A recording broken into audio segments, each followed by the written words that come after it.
The oil sector, as you know, it's long-term planning. You have to plan today what you're going to be producing in 10 years or 8 years from now. So we always plan and we always take a long-term view in the oil sector, and in that sense, as a company, because that's what we are. We are a company, we're not a ministry. And of course, as a company, we have to have a robust business plan. We have to have a vision of going forward.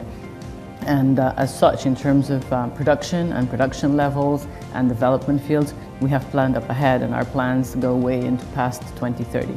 Transforming and changing a company can never be done by a single person. So Isabel cannot change a company.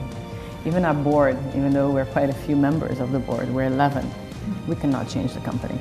It really has to be done throughout the whole company. All the employees have to participate in this process of culture change.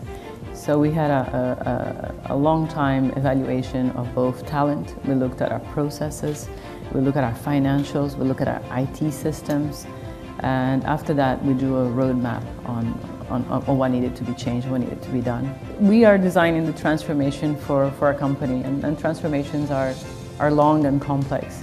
I think that the transformation is just not about me, it's also about the whole of my team, so our board members, but most of all is about Sonangol's employees and Sonangol's people believing in the transformation and then executing it on a daily basis. First, you really have to learn your environment. I mean, you have to learn everything, or as much as you can, about your environment. So we did a full diagnosis. We did a diagnosis.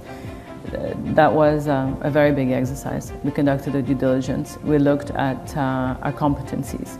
We assessed 6,000 people of our workforce to make sure that we had the right talent, because we wanted to have the right people in the right place. I think laying the foundations is what we're doing now, and it's a continuous job.